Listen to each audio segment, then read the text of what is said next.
लोगों के लिए लेकर आई हूँ।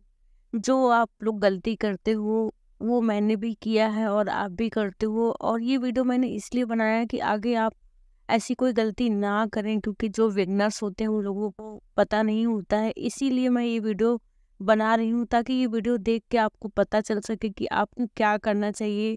अगर आप बिगनर्स हो, आप कैट परचेज करने जा रहे हो, तो आपको क्या करना चाहिए क्या नहीं। आई होप गाइस ये हमारा वीडियो बहुत ही हेल्पफुल हो बिगनर्स के लिए।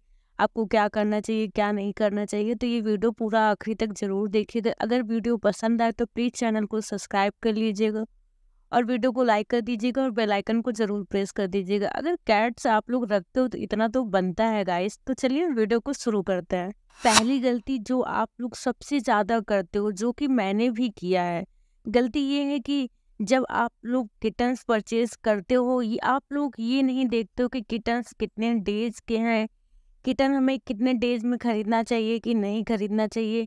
आप लोग किटन्स 1 मंथ में ही परचेज कर लेते हो, जो कि ये कभी नहीं करना चाहिए। किटन्स 2 मंथ के हो जाए, 2 मंथ की किटन हो जाए, तब आप किटन्स परचेज करें। 2 मंथ तक किटन्स को मदर फीडिंग मिलना बहुत ज़रूरी है। जब तक किटन्स 2 मंथ के नहीं हो जाते, किटन्स आपको नहीं परचेज करना होता। अगर उनको प्रॉपर तरीके से मदर फीडिंग नहीं मिलेगी तो किटन्स वीक रहते 1 मंथ के, वो फिर आगे के लिए उन लोगों के लिए बहुत प्रॉब्लम क्रिएट हो सकती है, क्योंकि वो धीरे धीरे फिर बीमार होने लगते हैं, क्योंकि उनको प्रॉपर तरीके से मदर फीडिंग नहीं मिली। तो आप कोशिश करें कि जब 2 मंथ की किटन हो जाए तभी आप किटन्स परचेज करें। बहुत से लोग ऐसे हैं कि 1 मंथ में ही किटन परचेज कर लेते हैं, जो कि बिल्कुल भी नहीं करना। तो पहली गलती तो ये है गाइस, जो आपको बहुत ही ध्यान देने वाली। अब बात करें दूसरी गलती की, जो आप लोग करते हो कैट्स लोगों को खुश रखने के लिए। जब आप न्यू कैट्स या किटन अपने घर परचेज करके लाते हो, तो उसके बाद आप कैट्स को कहीं भी छोड़ देते हो, खुद की खुशी के लिए या फैमिली वालों की खुशी के लिए। आप ये नहीं सोचते हो कि आपके ये करने से किटन या कैट्स पर क्या रिएक्शन होगा, क्या उन लोगों को ये अच्छा लग रहा होगा कि नहीं अच्छा लग रहा होगा। आपको पता है गाइस कि जब आप न्यू किटन्स या कैट परचेज करके लाते हो तो उनको फ्री छोड़ देना चाहिए, बट कुछ लोग ऐसा नहीं करते हैं, किटन्स या कैट्स को फ्री नहीं छोड़ते हैं। उनकी अटेंशन के लिए आप उनको गोद में लेते हो, उनको खिलाने की कोशिश करते हो। 1 मिनट के लिए भी आप उनको अलग नहीं छोड़ते हो, अकेले नहीं छोड़ते हो, जिस वजह से जो किटन्स या कैट हैं वो डिप्रेशन में चले जाते हैं। जब किटन्स या कैट्स डिप्रेशन में चले जाते हैं तो फिर वो धीरे धीरे बीमार होने लगते हैं, फिर वो ठीक होने का नाम नहीं लेते हैं। तो इसीलिए मेरी रिक्वेस्ट है कि ये गलती आप लोग बिल्कुल भी ना करें। जब आप न्यू किटन्स या कैट परचेज करके लाएं तो उनको एक तरफ छोड़ देना चाहिए, फ्री छोड़ देना चाहिए। उन लोगों के पास ज़्यादा नहीं जाना चाहिए जब तक वो आपके घर पे कंफर्टेबल ना हो जाए, उनको ये ना लगे कि मैं यहाँ पे सेफ हूँ और उनको कोई खतरा नहीं है। तो आप लोगों को ये चीज़ ज़रूर ध्यान देना है। जब तक वो उन लोगों को सेफली ना फील हो, वो लोग फ्री ना हो जाए, तब तक आप अपनी कैट्स लोगों को बिल्कुल भी ना परेशान करें। ये गलती आप लोग बहुत करते हैं और ऐसी गलती बिल्कुल भी ना करें। तीसरी गलती ये है कि जो न्यू पेट्स पेरेंट्स होते हैं वो डिवॉर्मिंग और वैक्सीनेशन नहीं कराते, जो कि आपकी कैट्स के लिए बहुत ही ज़्यादा ज़रूरी होता है।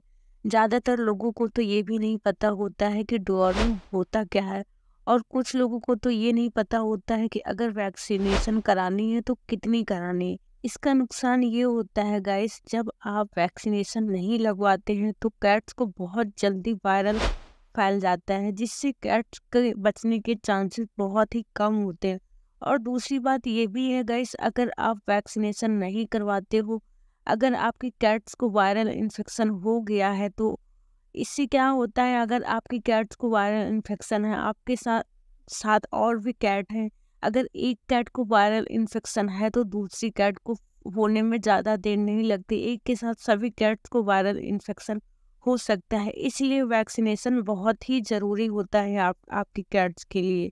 तो आप डिवॉर्मिंग और वैक्सीनेशन लाजमी करा लें।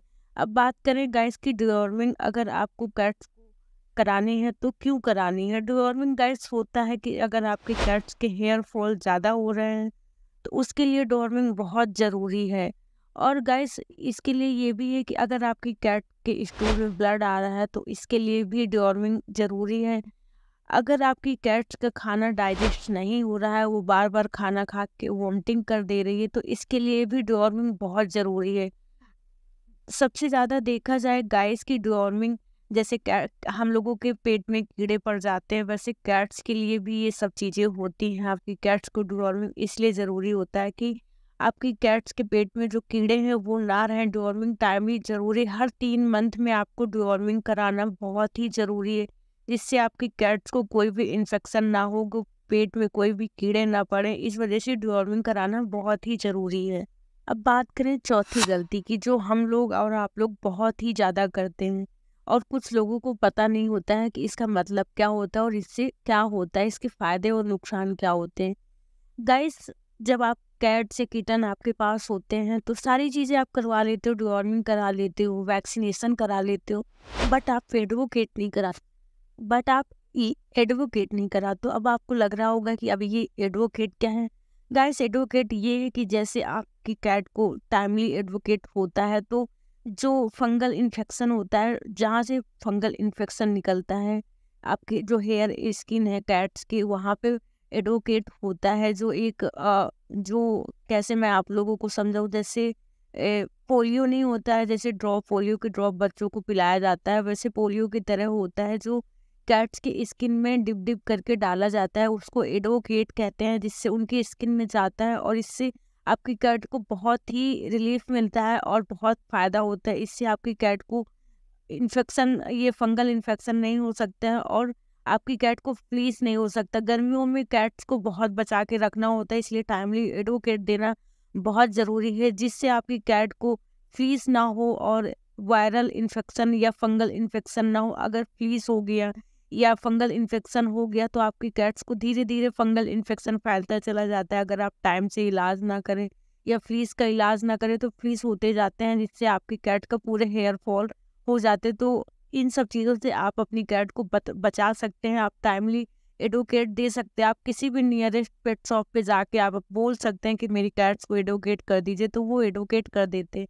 तो टाइमली आप अपनी कैट को या किटन को एडवोकेट कराते रहें, जिससे आपकी कैट को फंगल इन्फेक्शन ना हो या फ्लीस ना हो। अब गाइस, बात करें 5वें नंबर की, जो गलती सब लोग करते हैं, हर पेट पेरेंट्स करते हैं, उन अपनी कैट्स की खुशी के लिए ऐसी गलती कर ही क्या देते, हो ही जाती है गलती। गलती ये है कि फ्री फूडिंग कर देते हैं। अब फ्री फूडिंग क्या है मैं बताती हूँ आपको। फ्री फूडिंग ऐसे होती है कि आप लोगों का, जो कैट्स लोगों का खाना देने का टाइम है, टाइम नहीं फिक्स है आपका। आप किसी भी टाइम फूड दे देते हो, हर टाइम फूड दे देते हो। मतलब एक बार निकाल दिया तो आप रख दिए, खाना भर के रख दिया, बहुत सारा खाना। तो कैट्स लोग खाती हैं, चली जाती हैं, बैठती हैं, सोती हैं, फिर आके खाना खाने लगती हैं। इससे क्या होता है ना, अगर आप टाइम नहीं फिक्स है कि आपने सुबह दिया, फिर दोपहर को दिया, फिर शाम में दिया, फिर रात में दिया, अगर आप ऐसे टाइम फिक्स करके रखेंगे ना तो आपकी कैट को कोई बीमारी नहीं लगेगी और आपकी कैट लेजी भी नहीं रहेगी, एक्टिव रहेगी। ऐसे जैसे आप फ्री फूडिंग कर देते हो तो इससे पता क्या होता है गाइस, कैट लेजी बहुत हो जाती है, आती है, खाती है, उठ के सो जाती है, दिन भर कुछ करती नहीं, एक्टिव नहीं रहती, लेजी हो जाती है। जब धीरे धीरे फिर उसका वजन बढ़ने लगता है। जब ज़्यादा हाई लेवल में वजन हो जाता है फिर आप समझ ही सकते हो क्या ही हो सकता है। तो लिमिट भर वजन रखें, आप वजन लिमिट भर रखें और एक टाइम फिक्स कर लें कि किस किस टाइम में आपको खाना अपनी कैट को देना है। फ्री फूडिंग नहीं करनी। जैसे मैं अपने कैट्स लोगों को एकदम टाइमली खाना देती हूँ। मॉर्निंग में देती हूँ, उसके बाद आफ्टरनून में देती हूँ, फिर इवनिंग में देती हूँ, फिर नाइट में देती हूँ। 4 टाइम मैं फूड उन लोगों को देती हूँ। वैसे ही आप लोग भी एक टाइम फिक्स कर लीजिए कि किस किस टाइम आपको खाना देना है, आप उसी टाइम पे खाना दें। फ्री फूडिंग बिल्कुल भी ना करें कि आप दिन में कई बार खाना दे रहे हैं या ड्राई फूड दे रहे हैं और उनकी जो भी आप रेगुलर फूड रखते हैं आप वो दे रहे हैं। तो आप ये चीज़ बिल्कुल भी ना करें। इससे आप अपनी कैट को बचा सकते हैं, हाँ, बीमारियों से बचा सकते हैं, क्योंकि वजन बढ़ जाएगा, फिर लेजी हो जाएगी, एक्टिव नहीं रहेगी, दिन भर सोती रहेगी, बीमार भी हो सकती। इन चीज़ों से बच सकते हो।